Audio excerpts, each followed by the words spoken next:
Hello everyone, ओम नमः शिवाय and welcome back to the channel.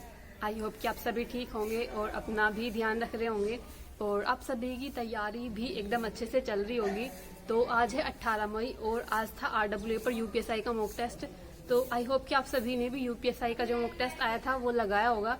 तो उसके स्कोर के बारे में हम वीडियो के लास्ट में बात करेंगे। फिलहाल देखो, मैं जो मॉक टेस्ट लगाने के लिए बैठी थी वो आई थिंक 10:30 बजे के बाद में बैठी थी। पूरा प्रॉपर टाइम तो मुझे नहीं पता है कि किस टाइम में बैठी थी, लेकिन हाँ 10:30 बजे के बाद।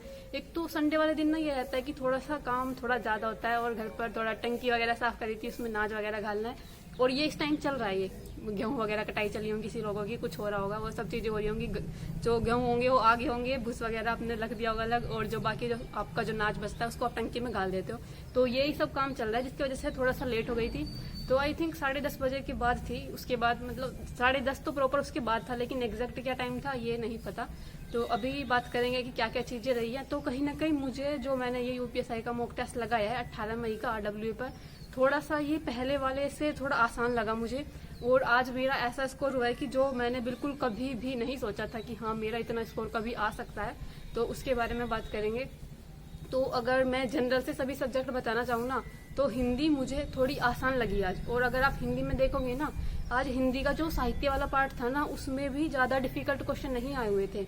जैसे जो रचनाएं आई हुई थी, या तो प्रेमचंद जी की रचना पूछी हुई थी और एक शायद माखनलाल चतुर्वेदी जी की थी, हिमकिरीटिनी थी, और इस टाइप की रचनाएं पूछी हुई थी। एक जो कबीर दास जी से रिलेटेड कुछ क्वेश्चन थे, और जो बाकी जो व्याकरण वाला पार्ट था, जो वैसी हिंदी थी, वो भी नॉर्मल आई हुई थी, उसमें भी कुछ ज्यादा डिफिकल्ट नहीं था। और जीके जीएस या पॉलिटी की अगर मैं बात करूँ ना, क्योंकि दूसरे नंबर पर मैं वही सोल्व करती हूँ, तो उसमें भी मुझे आज कुछ लगा कि हाँ आज थोड़ा सा पूरा पैटर्न ऐसा था जैसा पेपर में भी होना चाहिए। क्योंकि देखो, उसके अंदर ना साइंस के भी क्वेश्चन रखे गए थे, ज्यादातर बहुत कम क्वेश्चन आ रहे थे साइंस वगैरह के। तो जो साइंस से 1-2 क्वेश्चन थे ना, जो पॉलिटी वाले पार्ट में क्वेश्चन था वो कि चेचक का किस वायरस, चेचक का जो मतलब चेचक जिससे होता है उसके वायरस का क्या नाम है। और एक और था जो काला फीवर होता है, ब्लैक फीवर, वो कौन सी मक्खी से होता है। ये कुछ जो साइंस के क्वेश्चन थे वो मेरे हो गए थे। तो इसलिए मुझे लगा कहीं ना कहीं पॉलिटी भी आज थोड़ी ठीक आई हुई थी, जिस वजह से मेरी पॉलिटी थोड़ी हो भी गई थी। नहीं तो मेरा जो पिछले वाला जो मॉक टेस्ट था ना यूपीएसआई का, उसमें मेरा पॉलिटी में मेरे 17 नंबर आए थे, मतलब 40 में से 17 नंबर, जबकि निगेटिव मार्किंग भी नहीं है। लेकिन आज थोड़ा सा इम्प्रूव हुआ है। मैथ थोड़ी ठीक थी, कुछ क्वेश्चन थे बस जिस पे मैं अटक गई थी मैथ में। लेकिन रीजनिंग की अगर मैं बात करूँ ना, आज मुझे सच में रीजनिंग बहुत बेकार लगी। मुझे ऐसा लग रहा था कि हर दूसरा क्वेश्चन जो भी मैं कर रही हूँ उसमें मिस्टेक है।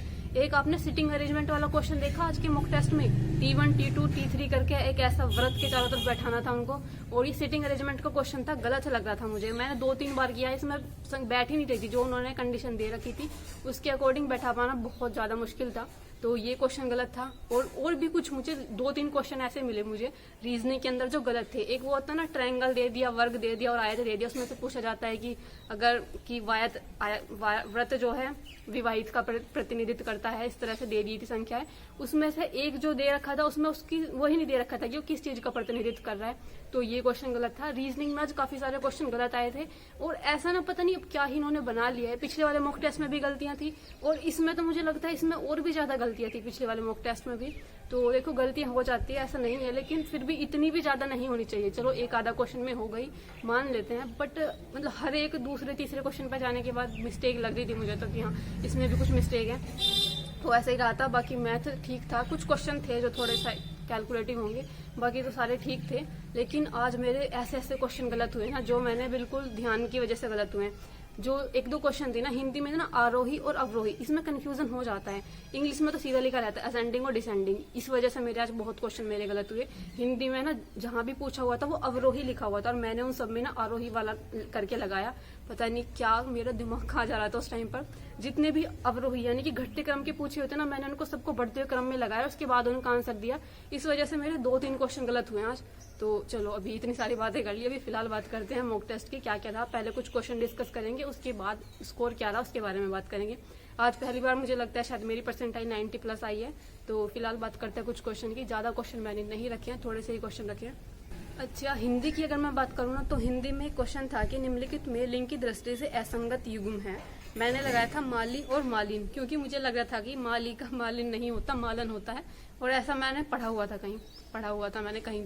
तो ये मुझे लग रहा था ये क्वेश्चन मेरा गलत हुआ। इसमें था सेठ का सेठाइन नहीं होता, सेठानी होता है। ये क्वेश्चन होना था इसमें।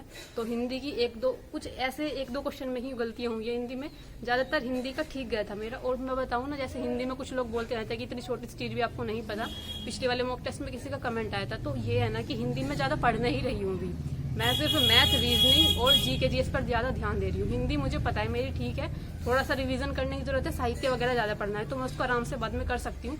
अभी तो मुझे ऐसा हो गया कि मैंने हिंदी में ना ही तो बहुत ज्यादा चीजें पढ़ी है, ना ही रिवीजन किया है, फिर भी मेरा स्कोर ठीक चल रहा है। तो अभी इसलिए हिंदी को थोड़ा साइड में रख रखा है, इसलिए शायद कुछ चीजें जो माइंड में नहीं रहती उसकी वजह से हिंदी में कुछ गलतियां भी होती हैं। तो ये क्वेश्चन हिंदी का गलत हुआ था। उसके बाद देखो मैथ में ये क्वेश्चन था, राइट की भिन्न दे रखी थी 2/3, 1/6, 1/5 और 3/7 को अवरोही क्रम में लिखना था, और मैंने इनको आरोही क्रम में लगा दिया। अवरोही में यानी कि घटते हुए में लगाना था, मैंने इनको बढ़ते हुए, मैंने ऑप्शन डी लगाया था, जबकि इसका बी होना चाहिए था, बिल्कुल अपोजिट। अगर आप देखोगे सारी संख्याएं बिल्कुल अपोजिट है, इस वजह से ये क्वेश्चन मेरा गलत हुआ है। उसके बाद एक पासे का क्वेश्चन था रीजनिंग के अंदर, और पता नहीं मुझे क्या ही हुआ, मैंने कैसे ये क्वेश्चन किया है। यदि संख्या 3 पासे के निचले फलक पर है तो उसके ऊपर संख्या क्या होगी ये बताना है।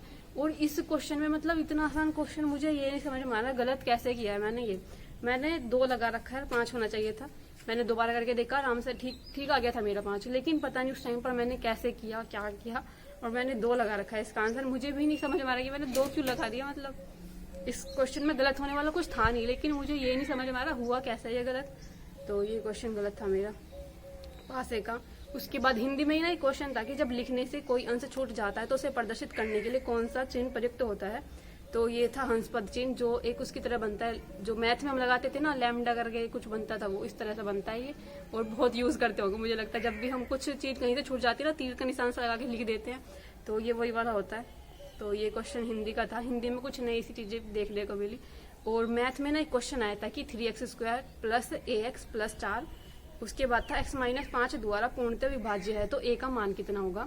वैसे जब मैं मतलब अभी कुछ दिन पहले मैंने आपको बताया था कि मैथ में मैं क्या क्या चीजें पढ़ने वाली, उसमें मैंने टारगेट रखा था कि मैं बीजगणित नहीं पढ़ूंगी। लेकिन जब से मैंने ये देखा है ना कि मैंने डिसाइड किया था कि बीजगणित नहीं पढ़ना है, तब से मैं कई बार, मैंने 2017 का मॉक टेस्ट दिया शायद, मैंने उसमें भी बीजगणित के क्वेश्चन देखे, और मैंने अब यहाँ पर भी बीजगणित का क्वेश्चन देखा।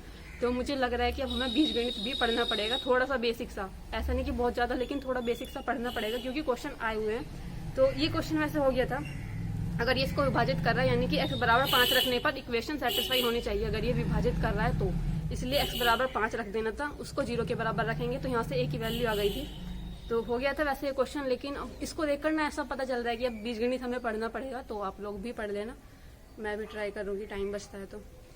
उसके बाद ये क्वेश्चन था जो मैं आप सभी से कह रही थी कि 6 खिलौने T1, T2, T3 इतने हैं, वृत्ताकार पथ पर रखे हुए हैं, जरूरी नहीं है किसी क्रम में हो, और इनको रखना है। उसके बाद तक कि तो T5 और T6 के बीच कितने खिलौने रखे जाते हैं। मैंने गलत तरीके से बनाया था, क्योंकि जिस तरह से बता रहे थे वैसा बैठ ही नहीं रहा था। उसके बाद जो 2 चीजें नहीं बैठा पा रहे थे हम, उसके बाद भी एक ही चीज बच रही थी, मतलब गलत करने के बाद भी मेरा एक ही आंसर आता कि या तो इसको इधर बिठाया जाएगा, इसको इधर, उसके बाद उसमें एक ही जगह बच रही थी।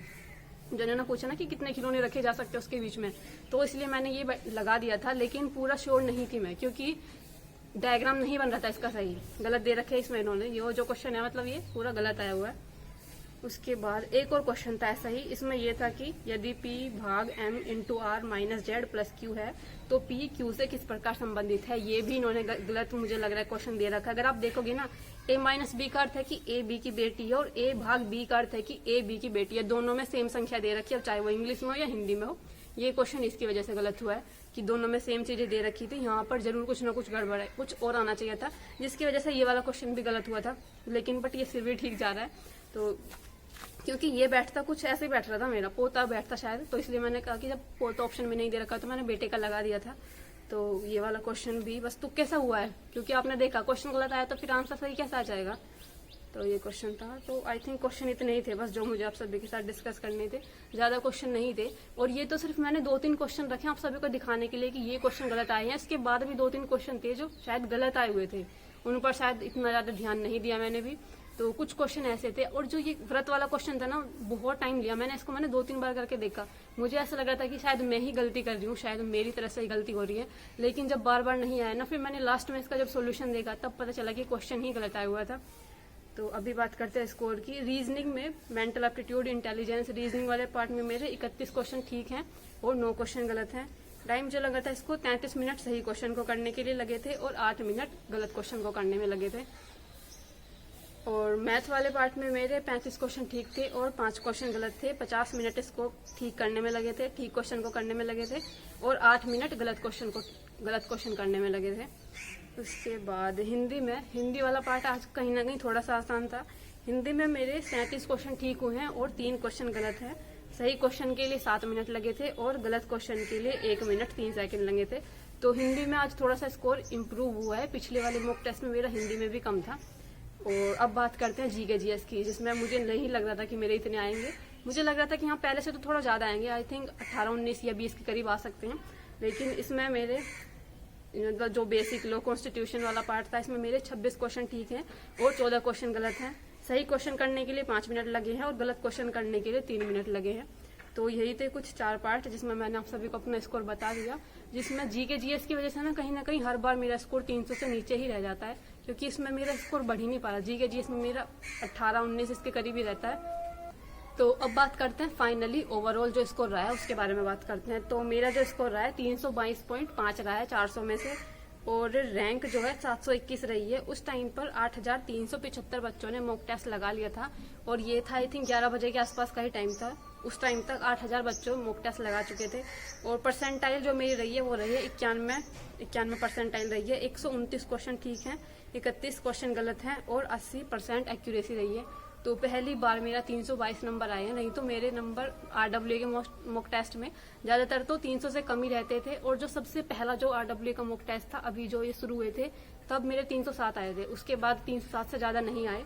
ये आए हैं या सिर्फ जीके जीएस की वजह से आए हैं, क्योंकि उसमें मेरा स्कोर कम जा रहा था। लेकिन आज थोड़े से क्वेश्चन इंप्रूव हुए, क्योंकि कुछ चीज़ें थी जो आसान थी, जैसे कि अनुसूची के बारे में पूछ रखा था, और जो कुछ आर्टिकल वगैरह मुझे याद थे, उसमें से 3-4 क्वेश्चन आर्टिकल से आए थे, वो मेरे सारे ठीक थे। जिसमें उपराष्ट्रपति से संबंधित आर्टिकल था, और भी थे एक वो 30 नंबर का आर्टिकल होता है, वो शिक्षण संस्थानों वाला।